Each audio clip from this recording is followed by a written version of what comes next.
that we have so many like people from Latin America, And students, talking in English. professionals from different industries and experiences, and we're all here, you know, speaking English, which is, I guess it's very good. You guys are gonna get a good, you know, lesson sort of deal.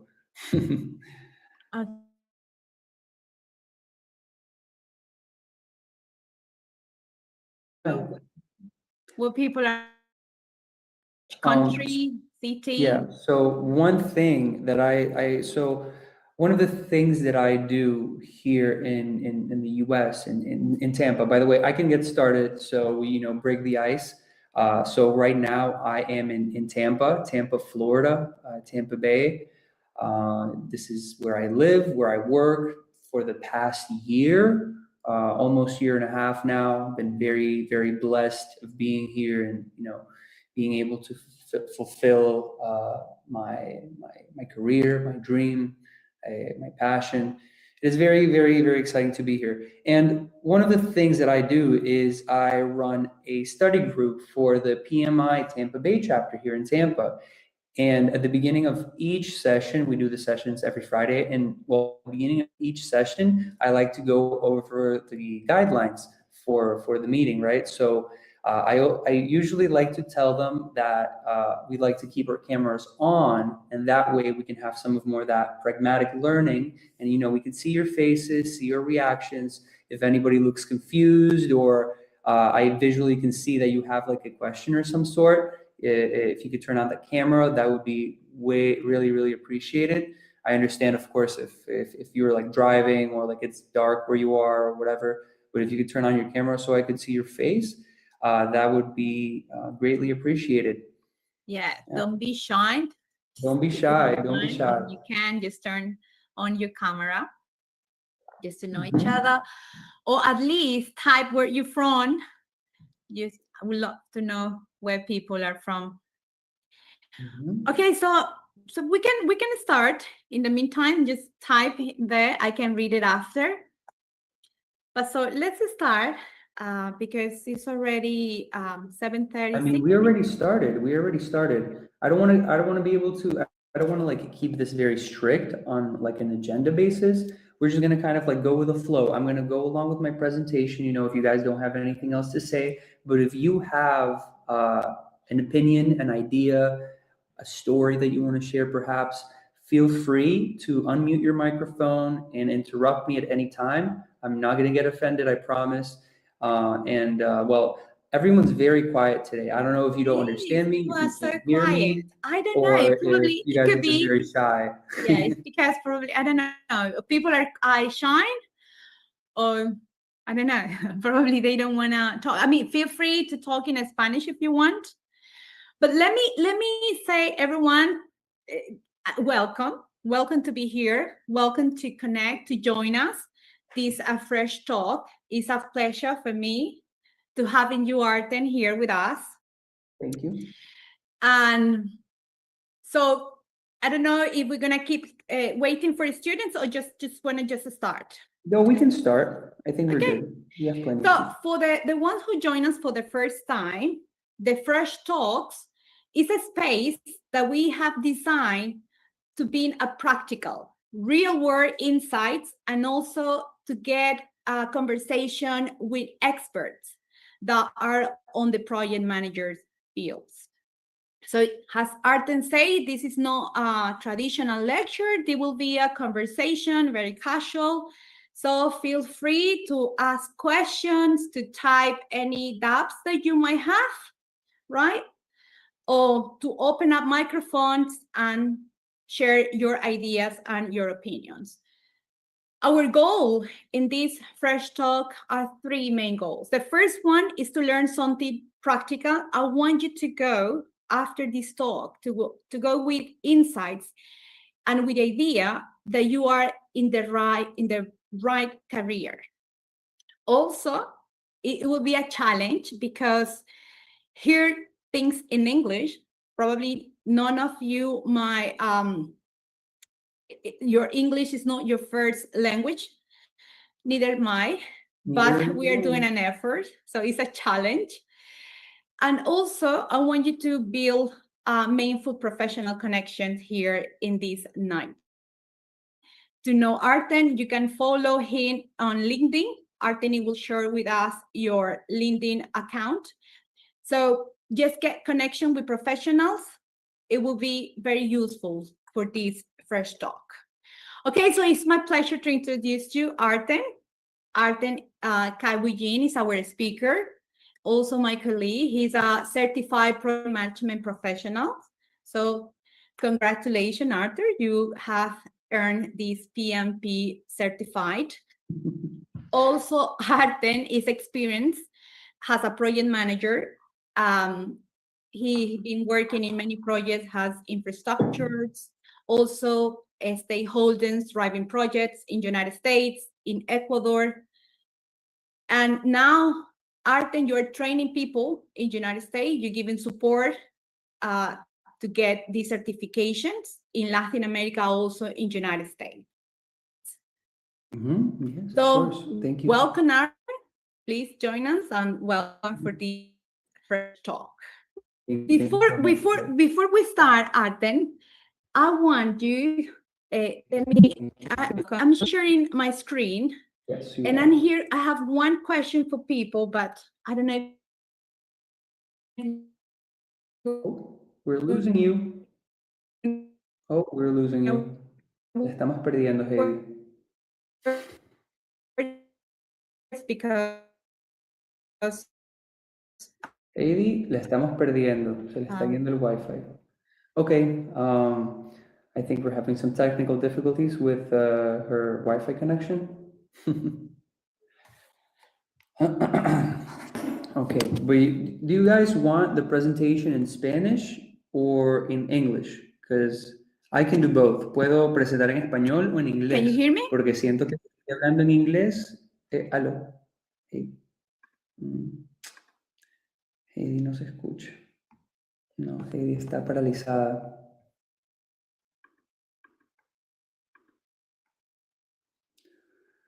Ok, bueno, Heydi salió de la reunión. No sé. Ok, bueno, okay, there we go. There's Heydi is back. Okay. Okay, here I am, Artem. I'm so sorry. I was trying to share slides and Okay, no problem. I went out. Okay, so Artem, the presentation is all yours. Please feel free to start. Thank you so much. All right, so I don't know, Heydi, can you share the screen? I think I have some slides prepared so you can see. I don't know if anyone is sharing the presentations, or do you want me to share your presentation? Can you share the presentation? Okay, I will share it for you. Can you share the presentation, please? Thank you. Ok, aquí, Heydi, creo que vamos a hacer la presentación en Spanglish. Voy a hablar en español, pero ciertos términos los voy a describir en inglés. Siento que esa sería mejor porque, o sea, no sé, ahí tenemos un comentario en el chat que dice español es mejor, español para mí es mejor. Sí, entonces, pues no sé los demás del grupo cómo se sienten. No sé si, Heydi, podemos enviar tal vez un poll aquí en... Probably because my English is not good, so they didn't understand me. But probably yours, it actually is much better than mine. Bueno, no sé, Teresa y Edith quieren en español. All right. O sea... Okay. No sé, o sea... Whatever you feel comfortable with. Yo me siento cómodo en cualquier idioma. Si quiere puedo también en ruso. En ruso no tengo ningún problema. По-русски тоже могу говорить. Так что если кто-нибудь говорит по-русски, могу тоже презентацию сделать. Entonces, pues, como ustedes quieran, en verdad, porque si es que voy a hablar inglés y si no me van a entender bien la idea y el concepto de lo que quiero comunicar, pues ese no es el punto. Entonces, I mean, the idea, Artem, here is to have a space to interact in English. We know there's a challenge, but this is what these spaces create for. Okay, so that the whole goal, like one of the concepts, let's say, of the whole talk is it for it to be in English, right? Okay. Yeah, it's up to you. I mean, if you feel comfortable to do it in Spanish, okay, go for it. People are asking for it. In English, we'll do it in English. No problem. No problem. All right. So, as Heydi already introduced me, and as my name tag says down here somewhere below, my name is Artem Khaybullin, and I am a project manager and a public involvement officer at ALFCA, which is a civil engineering company. And then I also run the professional development division at the company, which is basically training for the PMP and the CAPM certifications across US and Latin America. Well, Latin America is actually where we started, and now I'm here. But yeah, I have over, let's say I graduated actually. I want you guys to guess how old I am. I would like you guys to guess. You can put it in any number in the chat. I won't be offended. I will just laugh. But I just want to know age. You shouldn't ask for age.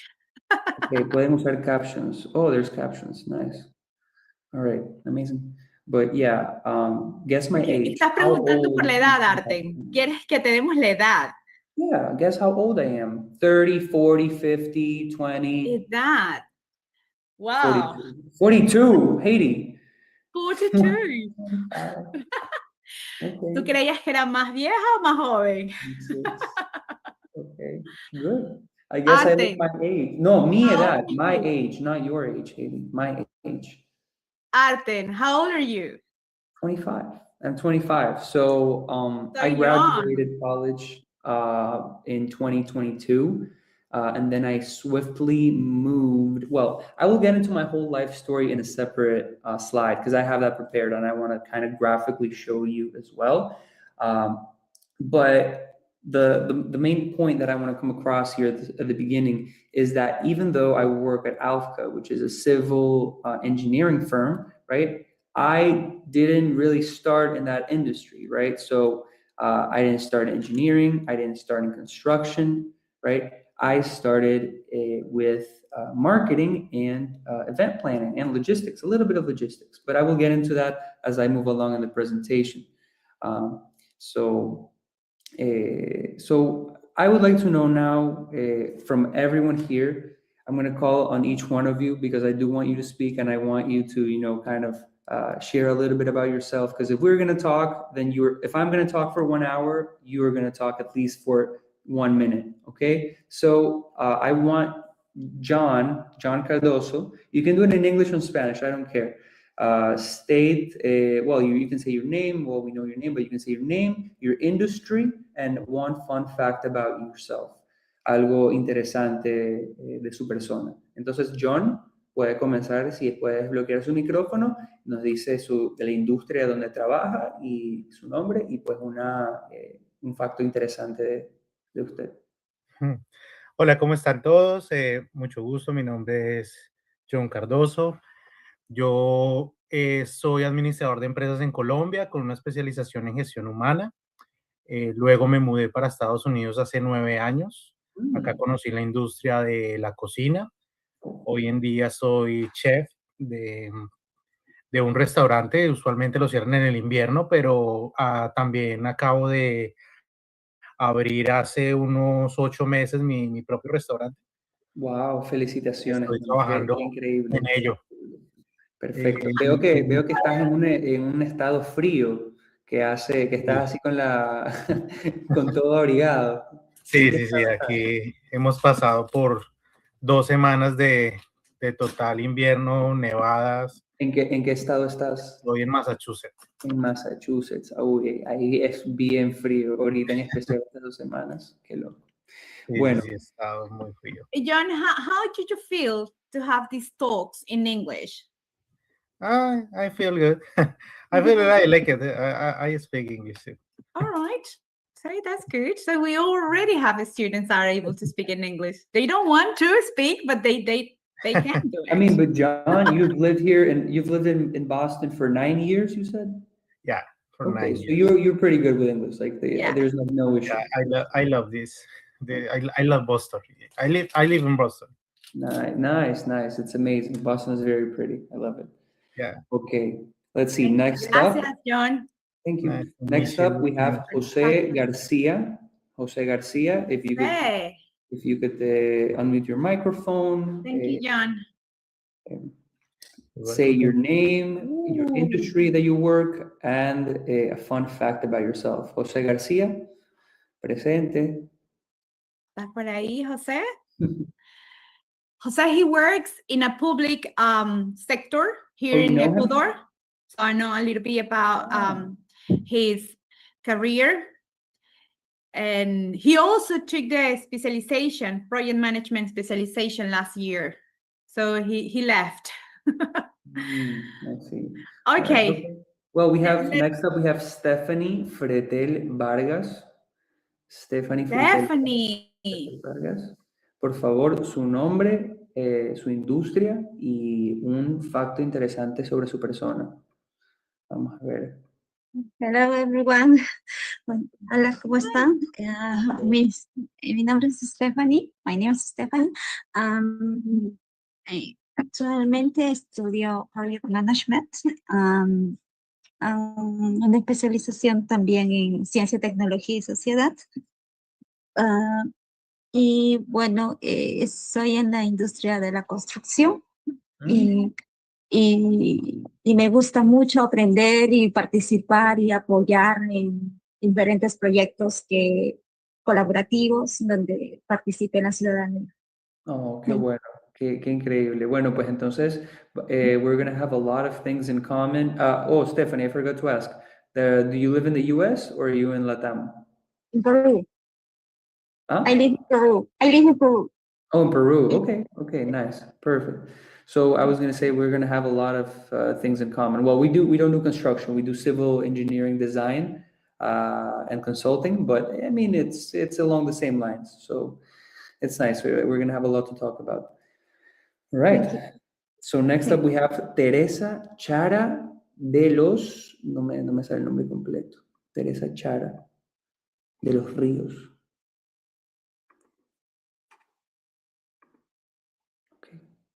All right. No. Ok, bueno, no importa. Humberto Panta. Humberto Panta, por favor, su nombre, industria y un facto interesante. Ok. No. Okay, all right. No problem. So,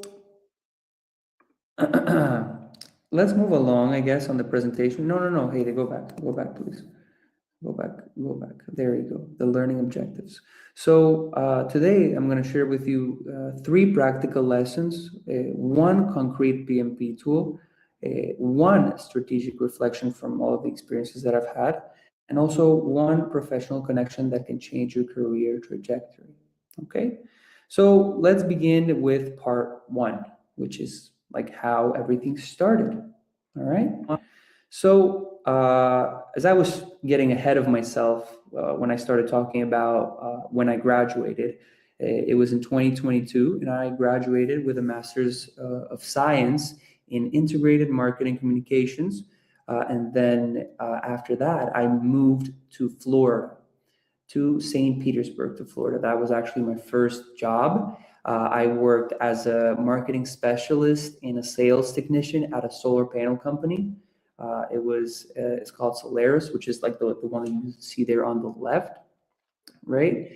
I worked there for about a year. It was a hybrid job. I was working there. Well, I was working there on a student visa for 1 year, and I liked the job, but you know, it was like mainly from the home. I was spending a lot of time on my computer, just doing mailing lists, contacting clients, making proposals here and there. I mean, it's a little bit similar to what I do now, but now I go to the office. And that my first job that was at Solaris, it was from home. So it felt kind of like working, not working. It felt kind of like playing a video game. You know how like you have those Clash of Clans, like Farmville or whatever, where you log into your computer and you have all these different like characters and things to do, like tasks, like actions. So it was very active, but that really, helped me get started into that corporate life, into that corporate job.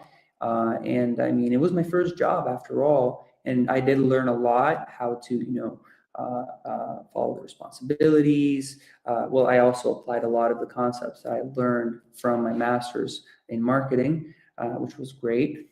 And then after my contract ended at the start of 2023, I moved back to Ecuador. So as I said at the beginning, I didn't mention it, but I implied it. I am Russian. So I was born in Russia, and then briefly after 2 years, I moved back to, not back, I moved to Ecuador, which is where I grew up, right? Which is why I know how to speak Russian, Spanish, and English.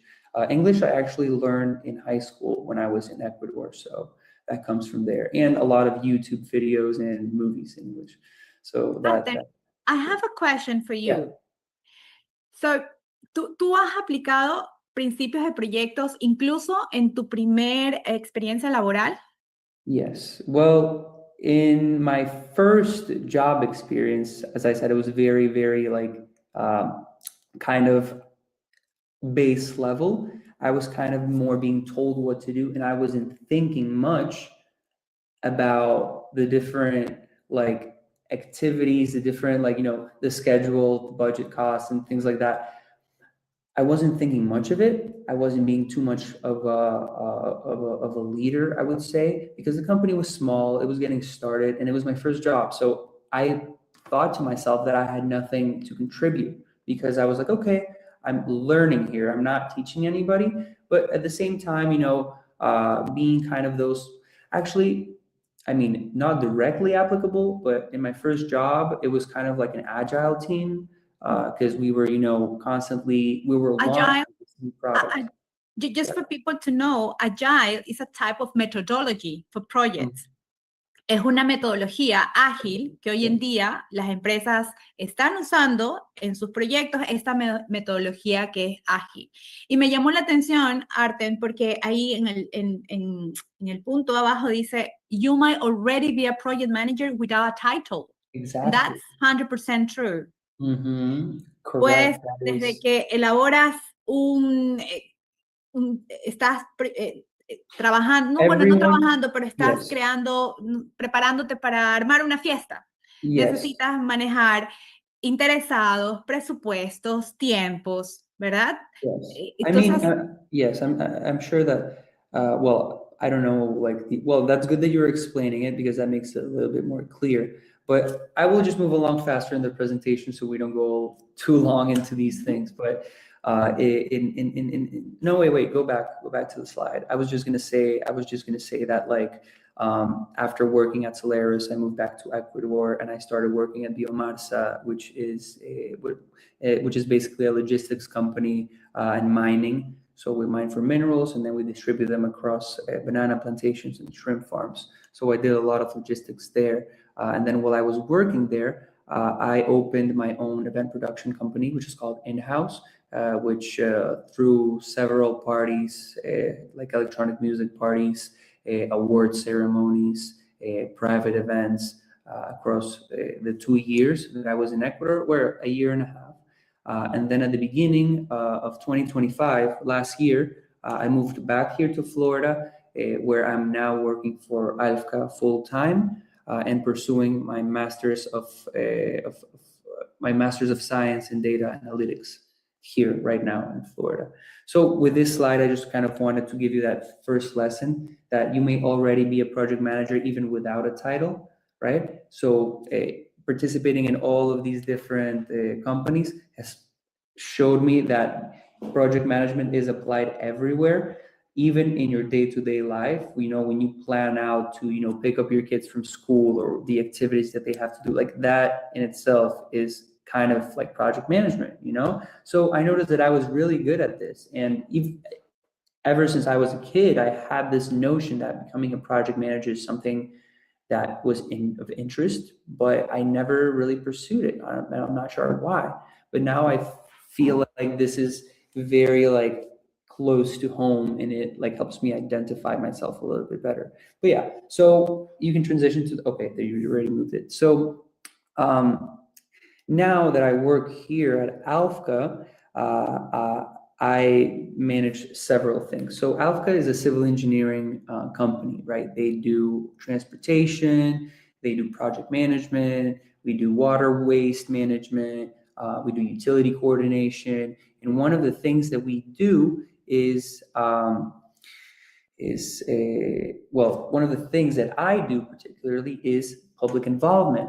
So public involvement here in projects in the US, whenever we are building a new roadway, whenever we're resurfacing, widening, making a sidewalk, a pedestrian bridge, we always have to keep the stakeholders in consideration, right? So in the US, it is by law that you need to have a component of public involvement, okay? And this is actually very important for our clients because a good communication with the stakeholders, right, is like the forefront image and the reputation of the agency that they are subcontracting, which in this case is us, which we're designing and managing the project. So we have to manage officials, residents, engineers, regulators, right? It's a lot of different stakeholders that we need to take into consideration. And one of the tools that we use, well, if you go back, Heydi, one slide, one of the tools that we use in this case, go back. No, go forward. Sorry, here you go. That Go one? back. Yes. One of the tools that we use is the Pareto chart. So that Pareto chart is essentially symbolizing visually the 80-20 rule, okay? And we basically use it in order to capture stakeholder public input, right? So they talk about what they want to be done in this project, what they don't care about, what they care about, right? With that, we're able to identify which ones are the most important comments that we need to address in our public works, right? So if you go to the next slide, Heydi, I think we can skip over this. We're going to talk about a direct tool that is going to teach us a second lesson, which is not all stakeholders are treated equal, and treating them equally is a mistake.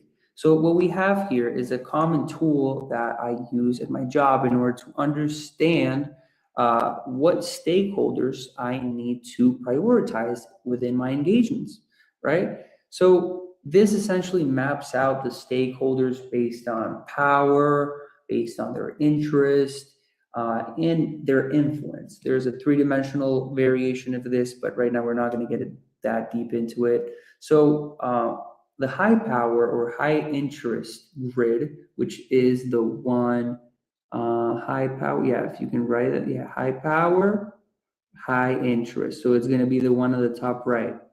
Yep, there you go. If you can draw, I think you can draw, Heydi. I think you can circle it. I think you have like a little pen that you can like add. Second. Yeah, Find. no problem. You got that one? Mm-hmm. So that one right there is the one that says manage closely. That's where the stakeholders that would go into that group, they directly control the project and care about its performance, right? So likely stakeholders that would go into this group are, project sponsors, which would be in my case, it would be the public works director, right? We have the city engineer, district council members, construction project manager, right? So who was our Stephanie that worked in construction, you would be placed in that quadrant right there. So they essentially, approve any scope changes, control the funding, and they're accountable for the schedule. And you essentially have to interact with them more frequently, right? So you want to have weekly updates, escalate issues immediately if something comes up, have a pre-briefing before, and then a clear risk communication, right? In the high power, low interest right there, you just want to keep them, high power, low interest. There you go, yes.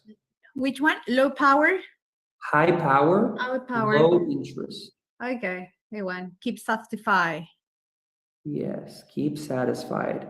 So they have the authority, but they're not very deeply invested in day-to-day resurfacing details, right? So this can be like the city manager, finance department, the procurement, legal, right? So they care about compliance and cost, and they're not very emotionally tied to, you know, whatever the project is being worked on. Next up is a low power, high interest, which is essentially stakeholders that are directly impacted, okay, but they don't really control the decisions. So here is the most important part for me, for my job, because what I do is public involvement. And public involvement typically involves, you know, communicating with the residents of the neighborhood. Because imagine, here in the US, we don't have ciudadelas, we have neighborhoods. And each neighborhood has its own HOA, right? The housing, well, it's like HOA. How do you say HOA in Spanish, Heydi? Es como asociación de residentes. Okay, Es como una asociación de residentes. Es decir, en Estados Unidos hay esto. Trabajo, es muy común que exista estas asociaciones de residentes. Sí, correcto. Entonces ellos entrarían en esta categoría y con ellos nosotros siempre nos comunicamos, o sea, con ellos tienes que dejarles como que construction notices, door hangers, como que los weekly construction updates de lo que está pasando en el proyecto para que puedan, o sea, porque ellos son ellos son los que más se comunican con la ciudad, ¿ok? Entonces, los que les hacen, les dan anotar los diferentes cambios o cosas que se tienen que hacer. Claro, no, o sea, en estas residencias, en estas comunidades, nosotros tenemos residentes, ¿verdad? Que son en un vecindario, como un vecindario, ¿ok? Y si se va a hacer algún arreglo en una calle de ese vecindario, nosotros tenemos que comunicarnos con los residentes de ese vecindario, ¿ok? Para dejarles saber que este es el trabajo que se va a hacer, tienen algunos comentarios que son positivos, cuáles son negativos, cuáles comentarios afectan este proyecto directamente, cuáles afectan proyectos a futuro, porque por lo general es, por ejemplo, mira, tú vives en una ciudadela, ¿ok? Tú tienes huecos en la calle enfrente de tu casa y tú quieres que eso arregle, entonces tú vas a las reuniones del city, de la ciudad, y tú vas y dices, mira, yo vivo en esta calle, tengo huecos aquí y cuando llueve se me inunda todo y se me inunda la casa, arreglen eso. Y ahí es cuando esos comentarios nosotros los absorbemos, los procesamos, hacemos el Pareto chart, identificamos cuáles son las quejas más comunes de las personas y en base a eso nosotros diseñamos el proyecto. Una pregunta, Artem. Esta map o esta herramienta, ¿ustedes la analizan antes de iniciar un proyecto? ¿Es algo que tienen que tener contemplado todos los stakeholders in your project? Who has high power, low power, high interest, low interest? Are you classifying all the stakeholders at the beginning of your project? At the beginning of the project and in the middle of the project, because the projects typically have multiple phases. Yes, they have multiple phases.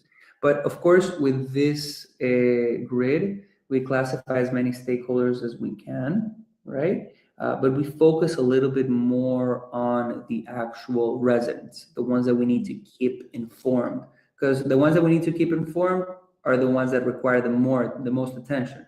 Okay. Right? Yeah, keeping you have to satisfied focus and keeping informed is both very, very time consuming to do. Okay. Right? So it's very important, this tool, yes, and managing your project very much. Of course. Okay. Oh, I think you have to delete the little circles. I don't know how to do this. Yeah. Right there. Clear all. All right. All right, perfect. So now this was supposed to be a little bit of a smoother transition, but we were going to transition into another brief presentation about some of the global project management market trends of 2025 that PMI put together. So here we're essentially going to be talking about los beneficios tangibles de la certificación PMP. Vamos a hablar sobre el salary gap entre las personas que están certificadas y las personas que no están certificadas y la demanda creciente de PM certificados. Ok, gracias, Artem. Ok, este es mi turno. Me gustaría decirlo en español.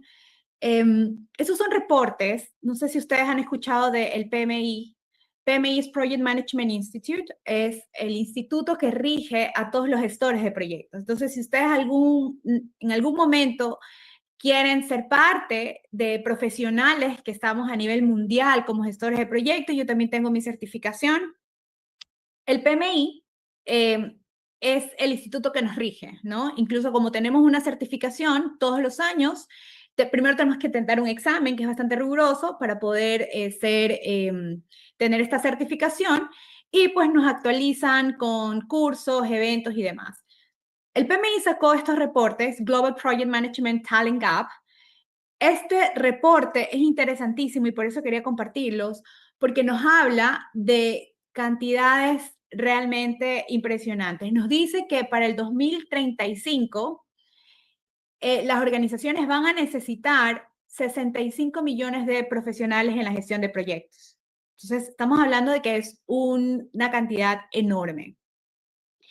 Entonces, aquí muestra que hay un gap, es decir, que hay esa como brecha que existe entre los profesionales y lo que se va a necesitar, ¿sí? Y que tampoco hay muchos gestores de proyectos que estén en este campo. Entonces es importante, por ejemplo, en Latinoamérica se proyecta para el 2025, de hecho hay 2 millones de demanda, pero la demanda proyectada, el mercado, perdón, el tamaño de mercado es de 2 millones, pero la demanda proyectada es de 2.4 millones. Entonces aquí se ve que hay esta brecha, ¿sí? Asimismo en Norteamérica, no sé si están viendo mi pantalla. ¿Sí? Sí, ¿no? Sí, ¿Okay? correcto. Perfecto, ok. Entonces, en Estados Unidos también hay, en cambio, una brecha de 1.3 millones, ¿sí? Es decir, el mercado es de 4 millones, pero hay una demanda de 4.9 millones. Entonces, estas son buenas noticias porque nos asegura, tenemos un job security, nos asegura que tenemos empleos en la rama de project managers. Otro dato interesante, estos reportes son gratuitos. Si ustedes tienen cuenta en el PMI, se pueden registrar. It's totally free. You can log in. You can download these reports at 100% free. And you can read it. If you want to know a little bit more about these, the sectors, because also here explain about sectors. Let me see if say. Here you go. Okay, you go all the different countries. Let me see if they show sectors here. Okay, there's the industry. The industry which is increasing the most is manufacturing. You go 65% the demand for manufacturing, constructions, professional services, financial services. So, estas son como que las industrias que están creciendo a nivel mundial, ¿no? Entonces, no solamente que hay una brecha grande de la necesidad de profesionales, sino también los sectores que están creciendo en doble dígito. Entonces, eso es interesante también. Okay, let's talk about money. It's very interesting, this survey. Este reporte o esta encuesta que se hizo me pareció bastante interesante, que la sacó el PMI, is the earning power. Y se hizo un estudio de los salarios de los gestores de proyectos a nivel mundial. ¿Sí? Entonces, aquí tenemos, déjenme poner, esta tabla me parece interesante porque se ve cuánto gana un project manager promedio en Estados Unidos, por ejemplo, el salario promedio es de $135,000 anuales. Y para una persona que no tenga esta certificación como project manager, en cambio es de $100,000 anual. Y hay una diferencia entre los que son gestores de proyectos certificados y los que no son de 23%. Pero, por ejemplo, miren América Latina.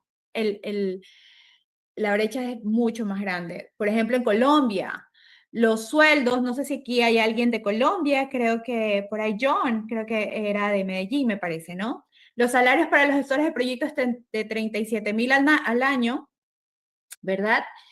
Y para alguien que no gestiona, no tiene la certificación, un título de gestor de proyectos, es de 19,000. Entonces estamos hablando que la diferencia porcentual es de 87, casi el 90% de diferencia. Una persona que tenga esta certificación o que esté especializado en el área de proyectos. Por ejemplo, por aquí había alguien de Perú. Los sueldos en Perú, y de pronto me pueden confirmar cómo están los sueldos en Perú, pero una persona que tenga esta certificación gana alrededor. Esta es una encuesta, de hecho ustedes pueden descargar este reporte y pueden leerlo para saber cuántas personas encuestaron y la estadística que hubo atrás. Pero Perú tiene 40,000 dólares al año versus una persona que no tenga certificación, 27,000 al año. Entonces, yo no sé si estos valores tienen sentido en Perú. Y estamos hablando de que hay una diferencia de 47%, casi el 50% de diferencia entre alguien que tenga la certificación y alguien que no tiene certificación. Entonces, es interesante este documento. Pueden revisarlo si tengan ese interés. Se llama Earning Power. Este estudio se lo hizo, me parece, en el 2024. 2025. Está muy actualizado.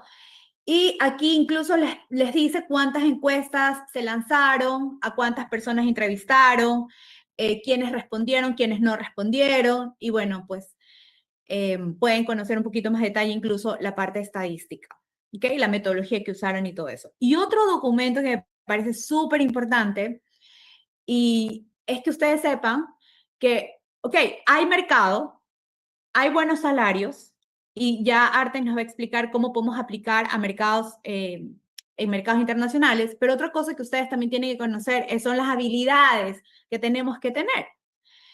El PMI sacó el PMI Talent Triangle, ¿sí? Es el triángulo que el PMI saca, estos son los 3 pilares, ¿no? Que debe tener todo gestor de proyecto.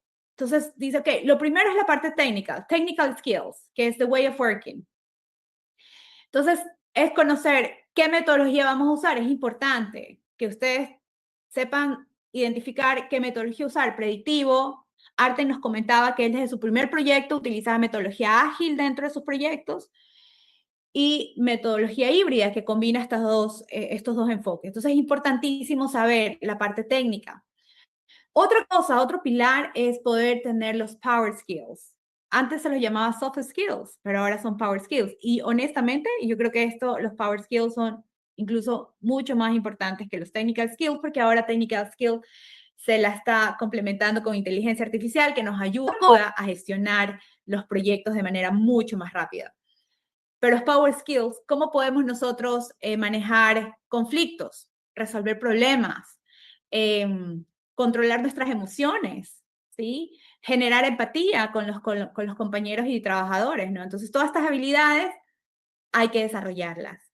Y por último, y no menos importante, es tener habilidades estratégicas. Eso también es súper importante. Organización, cambios, los OKR, justo creo que ahora están dentro de la especialización de los OKR. Entonces, todas esas habilidades corporativas, conocimientos corporativos, organizacionales, también es importante para el PMI. Entonces, estos son los 3 pilares. Estos es de Triangle Talent, de Talent Triangle, del PMI, que también ustedes pueden investigar un poquito más. Tiene estudios acerca de esto y cuáles son las necesidades que tiene el mercado de que el profesional tenga estas 4 o 3 habilidades, básicas. Okay, so these are the main research that I can find, and I'll find it for you. So if you want, just send me an email or send me a text, and I can share it for you. You can read it all through. Yeah, they're very interesting. Open an account in pmi.org. It's free, and you can download all this information about it, about the salary, about the skills, about the growth, the market growth, etc. So feel free to research a little bit more about it. They are very interesting insights. ¿Ok? ¿Qué más viene acá? No sé, Artem, si te gustaría compartir algo más. Yeah, of course. I Los mean, I would trabajos. love to share that Sorry? whatever what the study that Yeah. Heydi showed right now is very much true. Once you obtain the PMP certification, you do get a salary increase, which is what happened in my case. So the reason I decided to pursue the PMP certification was exactly for this reason. I started working as as a sales associate at Alfca first, and training and divisions development at LatAm, right? So I was helping out Heydi, which was already PMP certified, and she was an instructor. I was helping Heydi out with pushing ALFCA, PMP, and CAPM certification courses here in, not here, there in Latin America. And I started doing that part-time as as a marketing specialist as well. And following that, I mean, I really got kind of more involved in the whole project management courses and like reviewing the material. And then I took my first course, which was with Heydi, which was in English, which was in Spanish actually. And then after that, I was like, okay, now Alfredo is my boss. He said like, okay, if you get the PMP certification, I will bring you here to the US and you will become a project management, a PMP instructor here in the US. So here in the US, we essentially manage a contract with the state of Florida, where we train members from different, I can say it in English, it's different, essentially, public institutions. So like Department of Management Services, Department of Revenue, Department of Emergency Management, Department of Transportation. So all of these different public state agencies, we essentially teach them on this PMP courses, right? So that is also that's also I wanted to mention, because this helped the PMP certification essentially is what helped me, kind of open the doors and helped me get this opportunity here abroad, and it definitely shifted my confidence level, so I was able to speak more confidently in the topics that I wanted to discuss, and it was overall a help of personal growth and development. Okay. So I think that we can skip to part 5.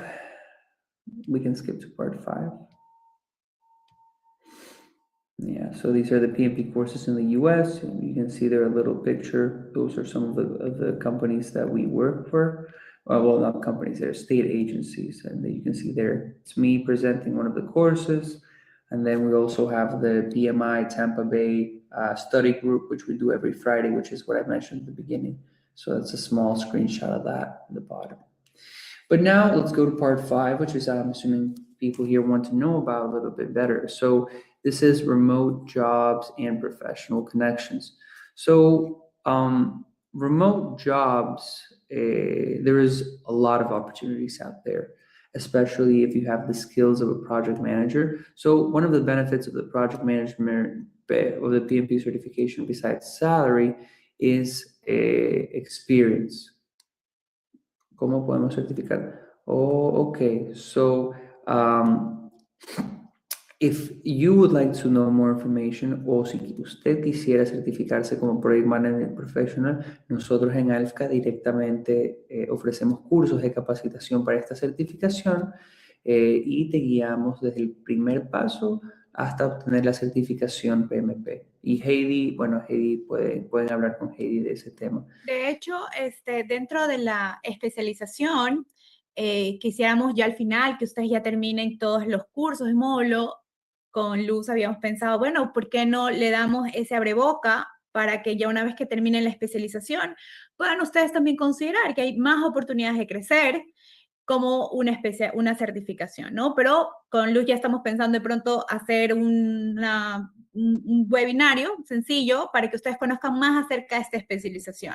Lo que quiero que ustedes se lleven ahora, esta noche, es que sepan que están en la profesión correcta, ¿sí? Es decir, lo bueno de un project manager que es transversal, que no importa la carrera que hayas tenido, por ejemplo, ingeniería, economía, en mi caso, Artem ha estado en la línea más de marketing, pero podemos nosotros trabajar en cualquier tipo de proyectos de manera transversal.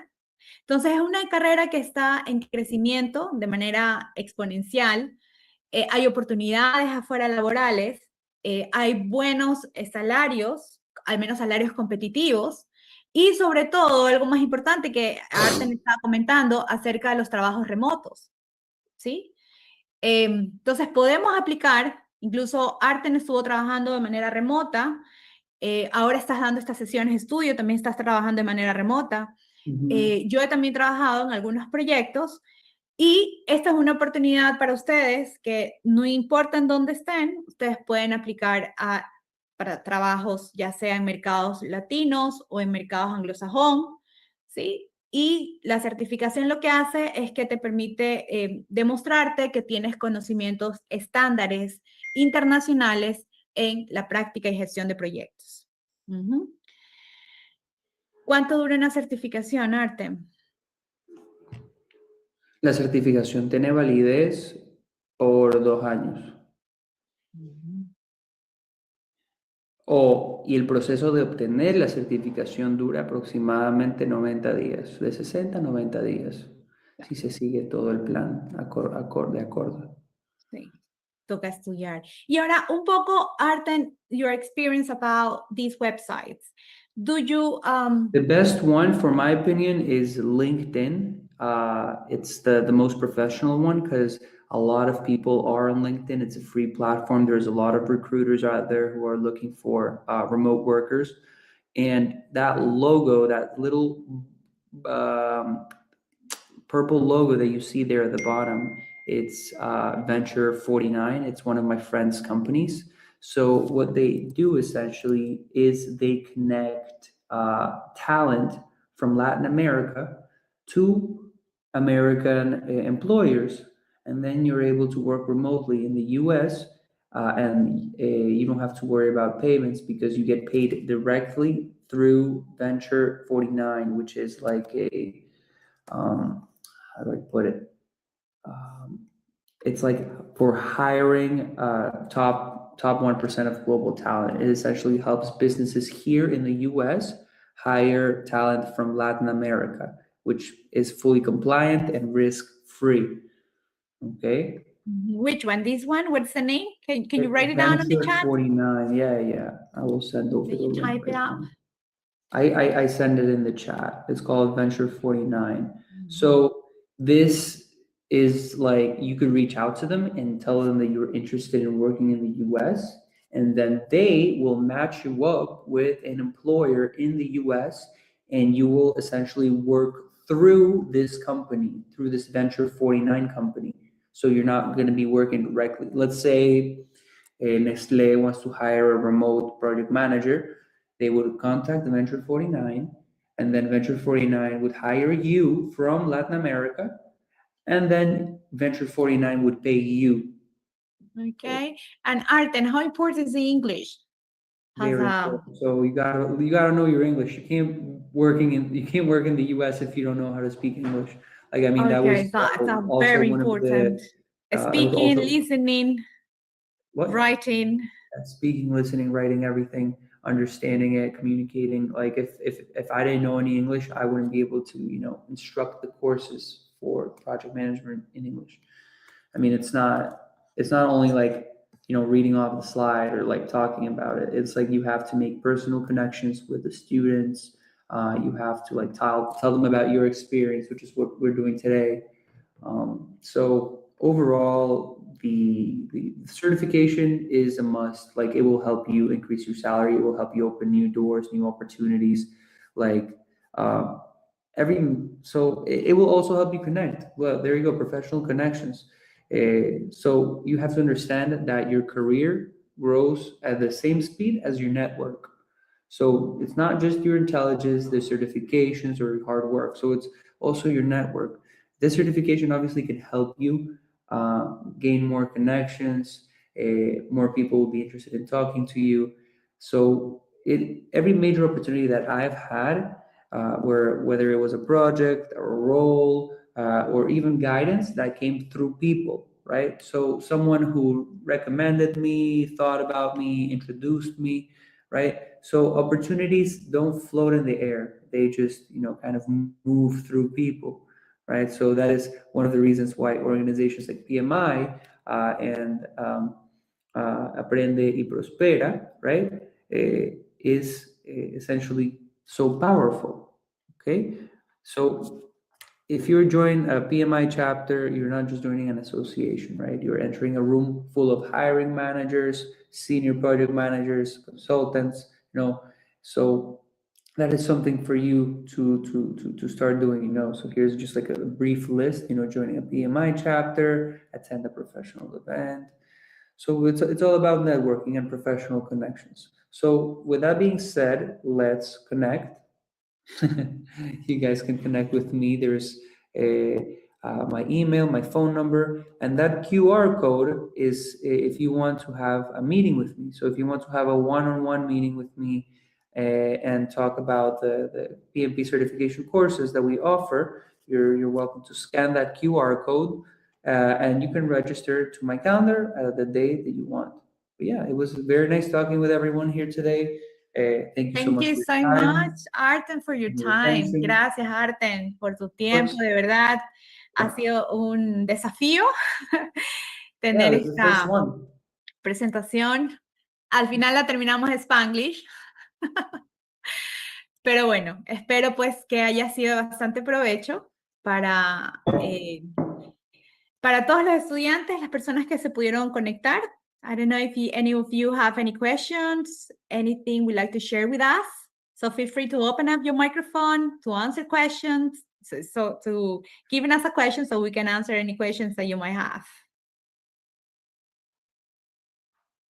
Okay, Luz, tell us a little bit about this experience. You already have had many fresh talks before. No, abre la mente.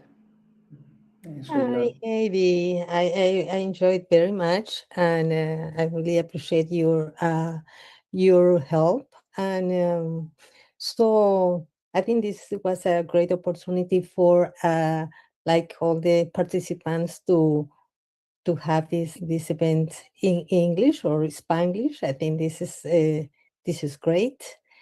And so I actually we just share the like the poll. This is like to see how we did today. So so the people who register for the event will be getting like the certificate. Okay, if you haven't registered, so then you can do, and then we'll send the certificate of participation. And so I have a question. How important? I understand that many fields require a project manager certified, but can you tell us what other fields are really so what are the fields that really require a certificate, and what others might not, because there are different fields where a project manager can work? Artem, I mean, I would say that, do you think, Artem, is extremely important to get a certificate to be able to work as a project manager? Not really, no? It depends on your experience. It definitely depends on your experience. So if you've had prior project management experience or some sort of master's degree in project management, then of course you don't really need a certification. But if, for example, like me, I came out of a marketing and business background and I wanted to work in a civil engineering company in project management, then of course I needed to get certified. It's like having a driver's license and not being able to drive a car.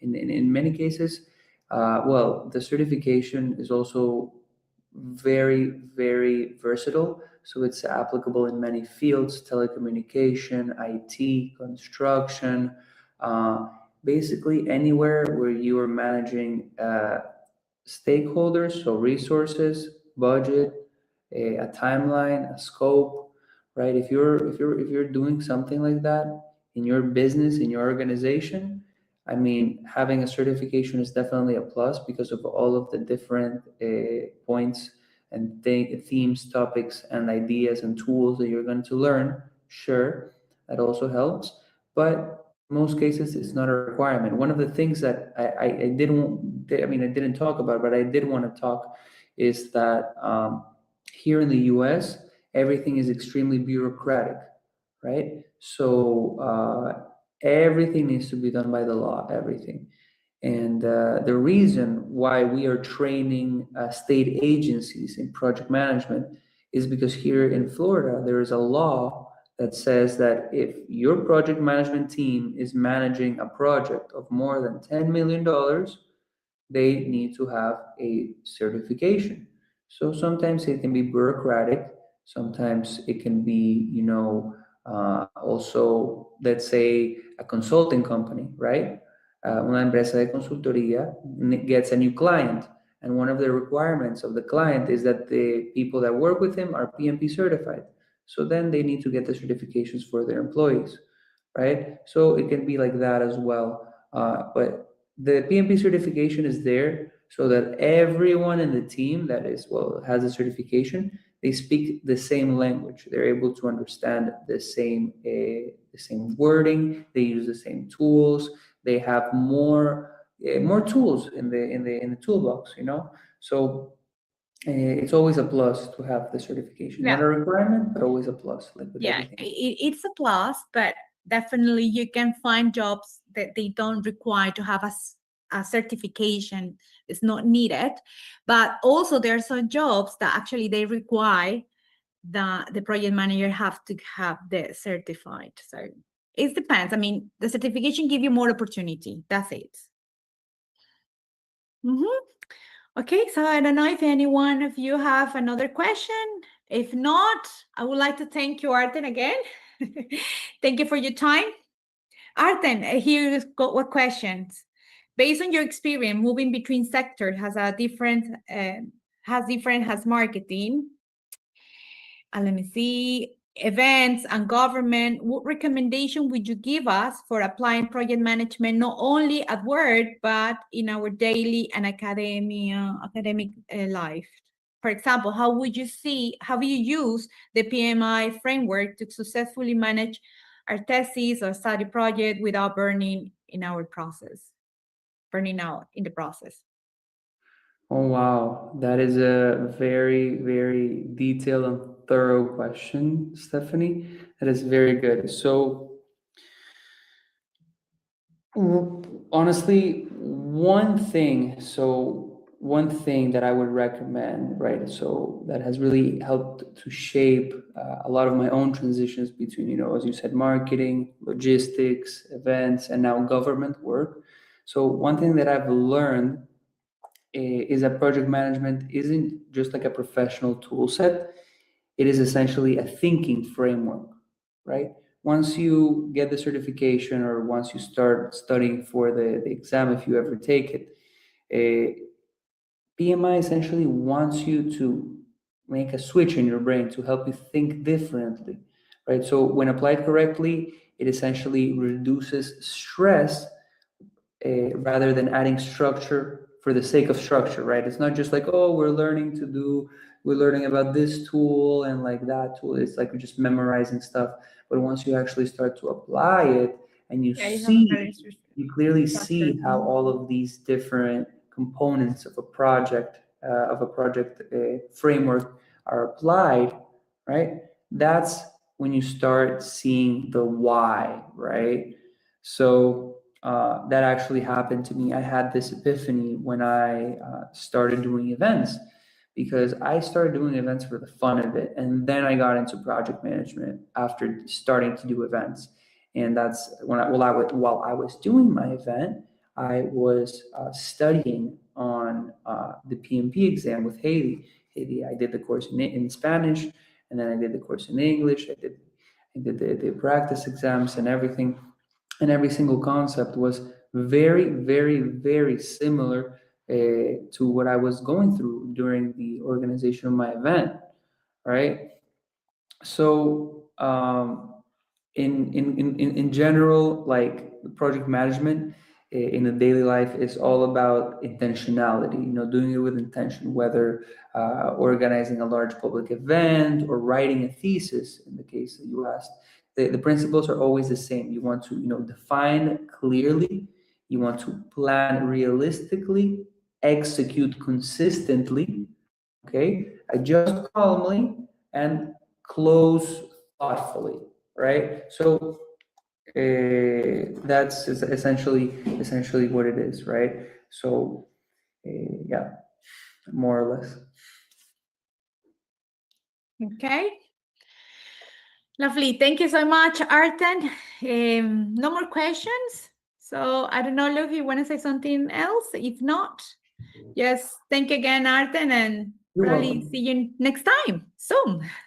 Awesome. Great to see you Thank guys. you, Thank you so everyone, much, for joining us as well and to Send me take the this recording, challenge. okay? Thank you so much for everyone to take this challenge as well. Thank you so much and see you next time. Good night. Thank you. Good night. Send me the Bye. recording. Yeah. The recording has stopped. Okay, thanks, Arthur. I really appreciate this opportunity that you are giving us to have you and to share your experience and everything you bring with yourself in this community. And hopefully you come back to like our fresh talks or their events that we organize, and we really appreciate and thank you so much. And thanks, Heydi. Thank Yes, you. thanks for Thank you so much. accepting the challenge of No, no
Thank you.